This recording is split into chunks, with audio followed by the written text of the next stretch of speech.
Hey guys, welcome back to a new video. In this short session, we'll be solving this limit in three distinct ways. Now, the limit of x going to 0 from this particular function is not trivial at all. However, this function does regularly show up both in mathematics and in physics. For example, in field theory and even in quantum mechanics. This is also the perfect illustration to show that you can oftentimes solve a single problem using your knowledge of distinct topics within mathematics. As always, if you like these videos, give them a thumbs up, and if you have any questions along the way, feel free to ask them in the comments down below. And with that said, let's get right into it. The first step to solving this limit is to look at its components. We know, of course, the graph of the sine of x, and the same we know for 1 over x. And then the resulting function, of which we need to take the limit, is simply the product of these two functions, which is quite straightforward except for one point, which is the point x is equal to 0. We know, of course, that for the sine, x is equal to 0 simply returns 0. However, for 1 over x, filling in x is equal to 0 will result in either positive or negative infinity, and therefore the product of these two functions will result in the undefined 0 times infinity. And x is equal to 0 is now exactly the point in which we want to take the limit. And if we simply fill in this limit of x going to 0, we of course get 0 divided by 0, which is not a valid result, and we'll have to do some more work in order to actually get a nice result for this limit. And the first method of solving this limit is actually the most straightforward one, and it is to use L'Hopital's rule, which basically is a rule for whenever you get a limit that gives you 0 divided by 0. And this is of course exactly what we have in this case. If we fill in x is equal to 0, we simply get 0 divided by 0. And what L'Hopital's rule says is that you simply have to take the limit, but now of a transformed function. And the transformed function is basically the derivative of the numerator divided by the derivative of the denominator. So in this case, we simply have to derive the sine of x, which is of course the cosine of x, and we have to divide this by the derivative of the denominator, which is the derivative of x, and the derivative of x is simply 1. And then we have, of course, still to take this limit, which is now simplified quite a lot, because this means that we simply have the limit of x going to 0 of simply the cosine of x. And well, we know, of course, that if x goes to 0, the cosine of x goes to 1. We can even simply fill in x is equal to 0 in our cosine, and then we get the cosine of 0, which is of course equal to 1. And there we go, we've already found the solution for the limit of x going to 0 of the sine of x divided by x. It is simply 1. Now, this result obtained from using L'Hopital's rule actually has a very nice graphical interpretation, but I will leave that interpretation for another video specifically devoted to L'Hopital's rule. Let's now go to the second method, which is actually a method where we're going to approximate the sine of x. Because we know that both functions cause trouble, because both functions go to 0. However, if we can rewrite one of the two functions, then the problem might be transformed away.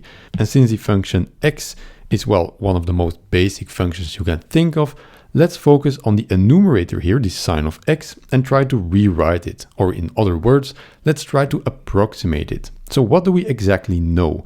Well, the point that is troubling us is the point where x is going to 0, or the point where x gets very, very small. Now, what do we actually know when x is getting very, very small? And more specifically in relation to the sine of x? Well, we know that for a very small x, the sine of x can be approximated by simply x itself, which means that for very, very small angles, the sine of this angle will basically be equal to this angle. And in the limit, of course, we know that the sine of x is equal to 0 is of course simply equal to 0. However, for small x's, we know that the sine of x will simply be equal to x. And now we can use this approximation in this limit right here, because we know that we're looking at x is going to 0 anyway. So we're looking at very small angles either way. So this can be written as follows. It will be the limit of x going to 0 of the following. we know that the sine of x is approximated by x, and we divide by x, which we just copy, and we see that this simply becomes the limit of x going to 0 of simply 1. And well, since x dropped out in our expression, the limit can be dropped either way. So we simply get our result, which is equal to 1. Exactly the same result that we got by using L'Hopital's rule.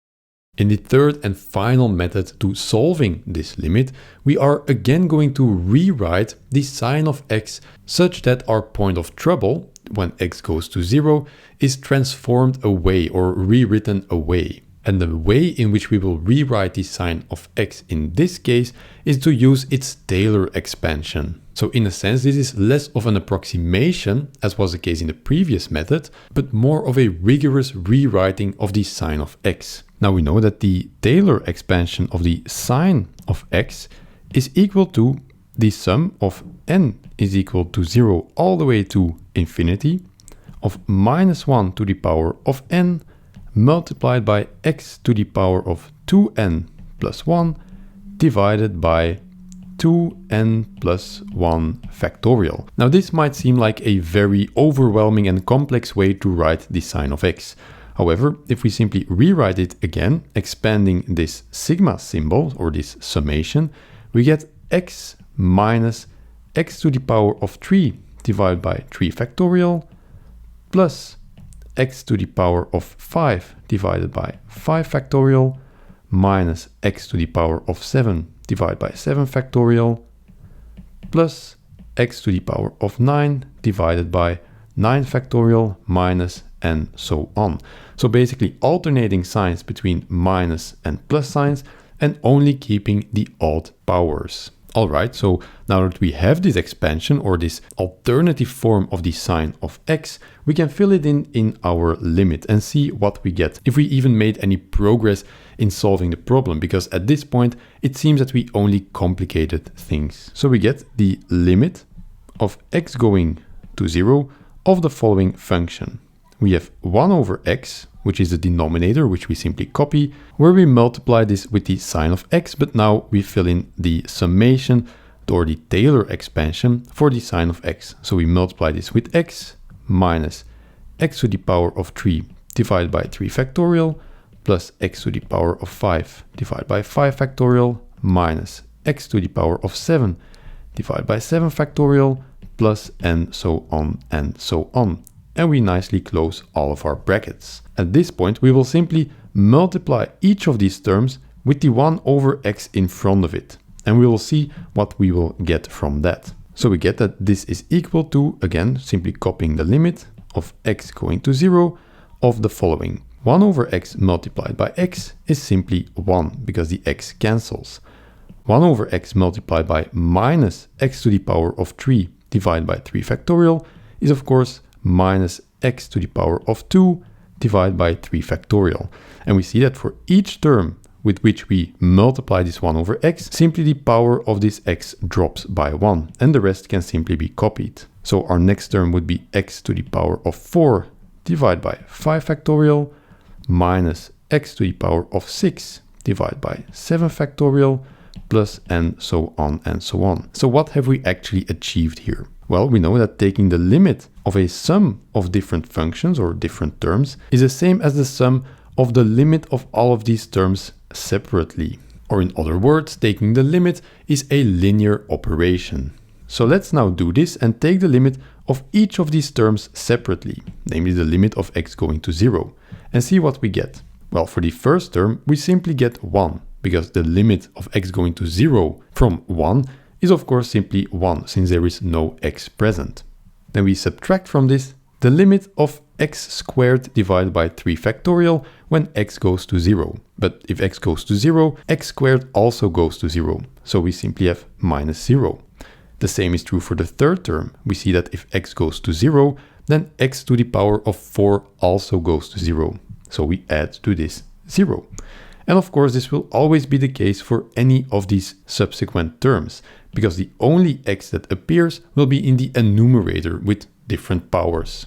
And if only the enumerator contains an x, that means that the entire term will go to 0 if x goes to 0. So we are simply adding zeros all the way to infinity.